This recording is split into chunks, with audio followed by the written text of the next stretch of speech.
We have also taken bold action to reduce the price of prescription drugs. Happening. I called up Pfizer. I called up Novartis. And they were great. They rolled back their prices. That's when I realized how powerful this office is. President Trump might be realizing something different now and may have to eat his words because Pfizer just did the exact opposite and its stock is jumping, up 1.5%. After promising the administration they'd keep a lid on prices, the gigantic drug maker now says, wait a minute, never mind. We're going to increase the prices of 41 medicines we make by anywhere from 5 to 9% starting January 15th.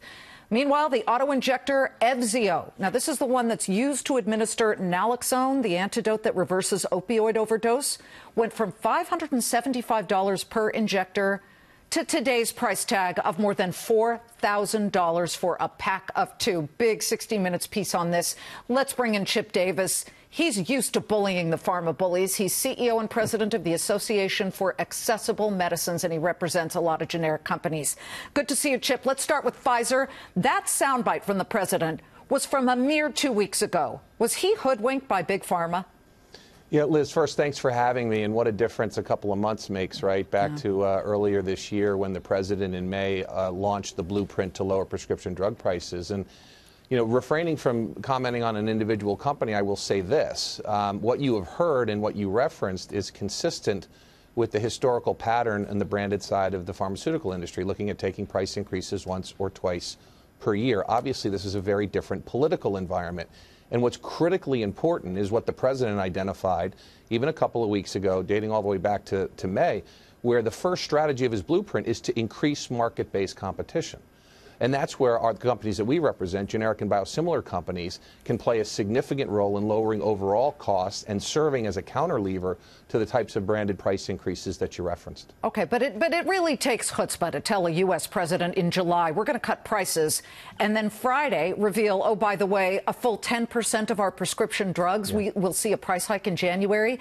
How do you fight an industry that's unafraid, apparently, of any ramifications?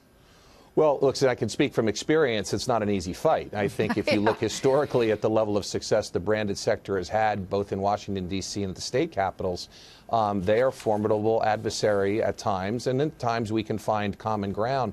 But I do think things are shifting here, Liz. And I say that because if you look back just 2 weeks ago to the midterms, where within 24 hours of the election being over, President Trump, Senate Majority Leader Mitch McConnell, and Nancy Pelosi all identified prescription drug costs as an issue where they think they can find common ground in the new Congress. Okay, but does that mean, Chip, and we're capitalists here at Fox Business, we like the free market. However, when you're talking about life-saving drugs, and I bring up this Evzio, this opioid auto-injector that's pre-filled with Narcan, which saves people who are overdosing. I mean, it saved the singer. Demi Lovato, due to that, and a lot of other people too. Is hope? I mean, is it meaningless without a chance? Because if people can't afford it, what's the point? Completely agree. In fact, we changed our name a couple of years ago from the Generic Pharmaceutical Association to the Association for Accessible Medicines to highlight the importance of not just innovation, but to your word, access, right? That's what we need to make sure of. Thankfully, with respect to Evzio, there are generic alternatives. Evzio is a patent-protected product. There is competition in the market. It's administered through a different means, but there are affordable, more affordable treatment alternatives to Evzio that were not covered as well in the piece last night as we would have hoped. Yeah. By the way, Amphastar, I just want to let our viewers know, Amphastar is the company that makes the naloxone drug. Can I just quickly ask you, though, about what the ramifications are?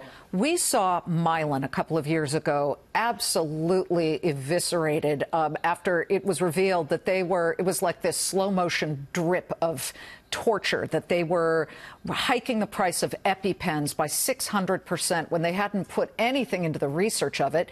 So they were held out as an example, and they were mortified. They've lowered the price and added some rebates. I don't know. I still hear from people who are still paying a lot. But then you've got other drugs, too, that we don't even know what they're going to be priced at. There was word that there is a new drug that could help people who suffer from fatal peanut allergies. Sure. I mean, who even knows the pricing? Does this mean we do have to see the government regulate pricing in the end? Well, Liz, I think you're calling out the ultimate question, right? Which is, if we don't make sure collectively that the market works as originally anticipated, right? Back when Hatch-Waxman sort of created the modern-day pharmaceutical industry, it focused on the importance of innovation, but it equally focused on the importance of access and making sure that drugs are affordable. That's increasingly getting away from us. So, for instance, in EpiPen, there's now competition in the marketplace. That's what we stand for, and that's what we're trying to drive, is to make sure that when our companies come to the market, the second, third, or fourth product can drop the average price in a class by 85 or 90%. And that's what we're going to continue to advocate for. And to your point earlier, there is real interest, Republican, Democrat, and independent interest. This issue tests and focus groups as the highest healthcare issue in the country right now. I can imagine why. Let us hope that we can have some agreement between Republicans and Democrats to get something done. Chip, please come back. Thank you.